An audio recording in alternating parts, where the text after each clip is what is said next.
But it's I go back to the point of leadership. It's I spoke recently with someone, and one of their C-suites came to them and said we're about to run out of this equipment from that specific ingredient, and he said, I thought we have stockpiles of that.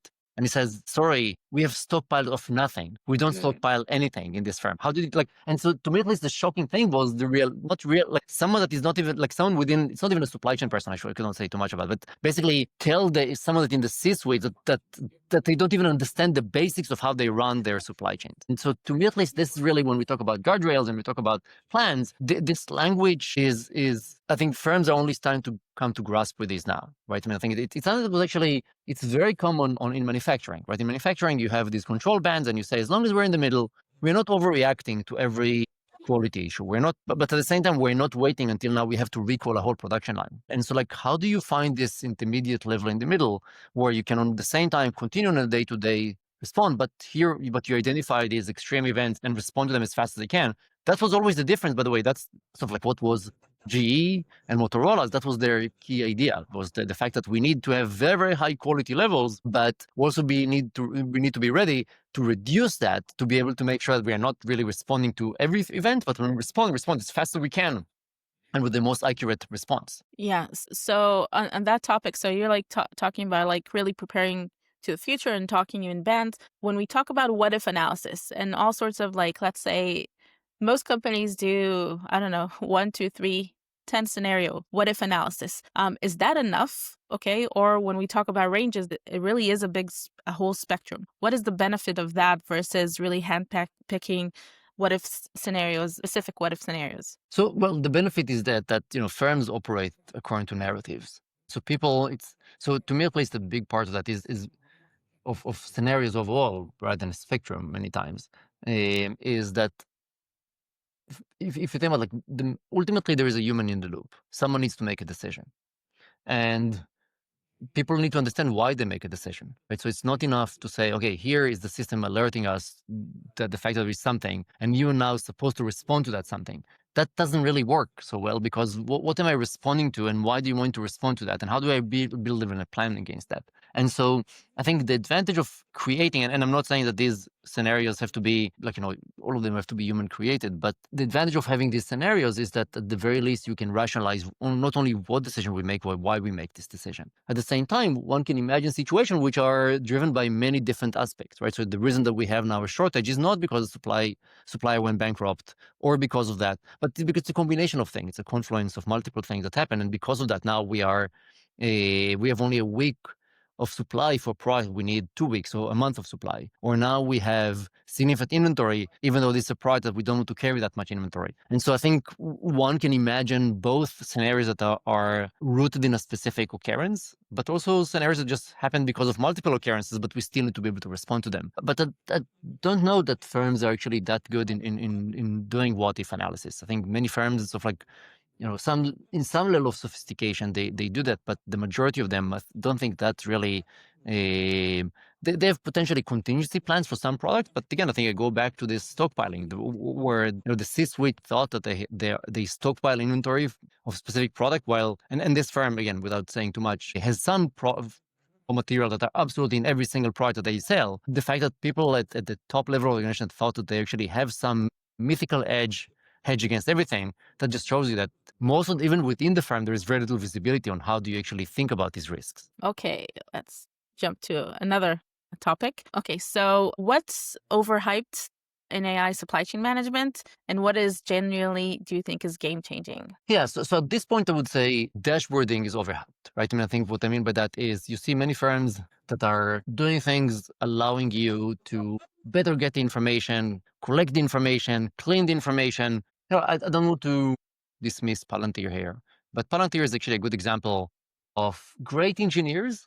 Some of my best You're gonna students. get Jason in trouble here. No, but some I was at Palantir for a few years.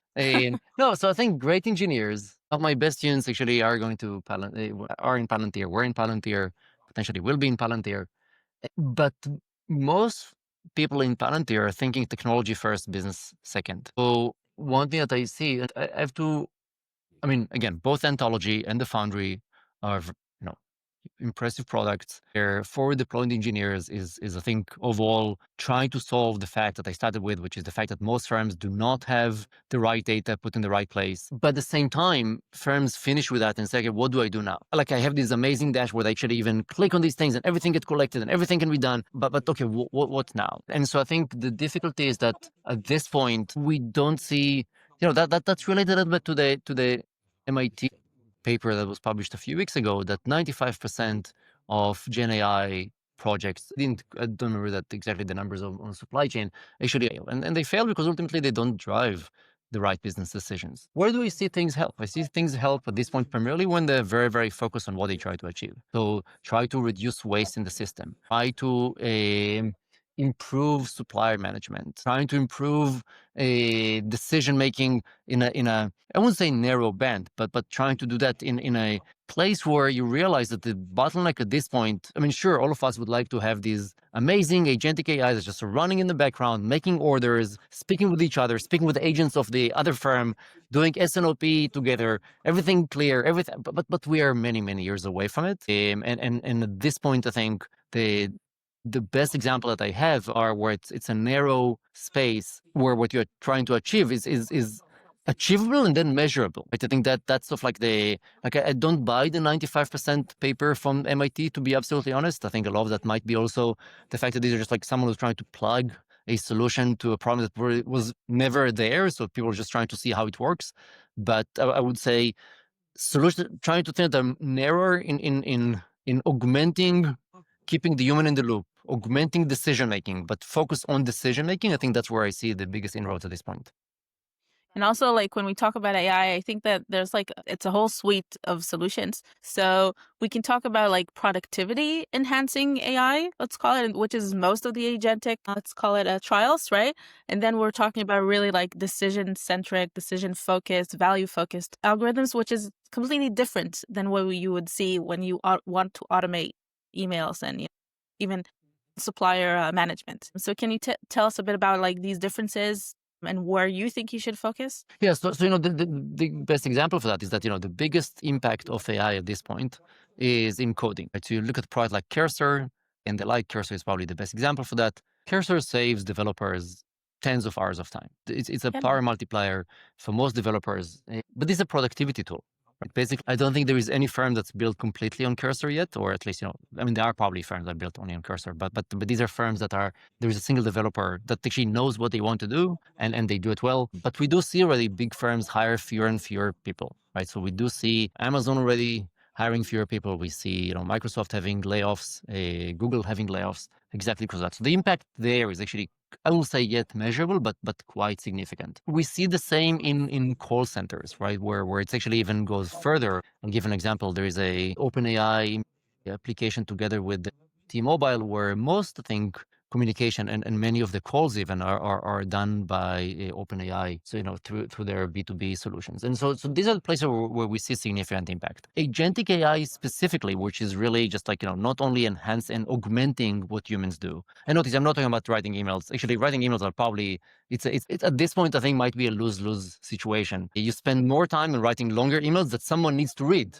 And so that's what more and more people call AI slop, which is just like more documents written in lengthier way that someone needs to read now. I don't think society is yet better off because of that. Maybe more liability protected emails are written now, but not more efficient emails. But then we see firms start to use more agentic AI and or at least aiming to do that. I don't think we've seen yet the application of agentic AI, definitely not in supply chain, where the agent can actually, right, so think about like if I think about like the difference in Gen AI or AI and agentic AI at this point is middle to middle. A person needs to say something and a person needs to make the decision. Even if there is a decision to order something, it's still to a large extent really a human that in the loop. Agentic AI will do all of that. It will actually go and hover around, will check that your suppliers are intact. Maybe we'll send them an email, check where they are, log things, we'll check what's the weather, we'll do all of that preemptively without you. And then if there's an issue, it's the one we'll work on the background to actually try to amend these. I would say we will see that already probably pretty soon in places that there is a consumer, but we're I think a few years away from seeing that really at the enterprise level. But that's, I think, where supply chain is a big promise, primarily because supply chain, as we said, I mean, if people are thinking about averages, it's much easier to design an agent not to think about averages. If people are primarily very systematic and liking to follow the plan, an agent can actually be the one that's not doing that. So an agent can actually prepare things for the human to actually make the decision maybe at the end. But I think there is a big promise on that in the future, but we are a few years away from it. At this point, by and large, most AI in supply chain is really about forecasting, as we discussed, forecasting not necessarily in the right way.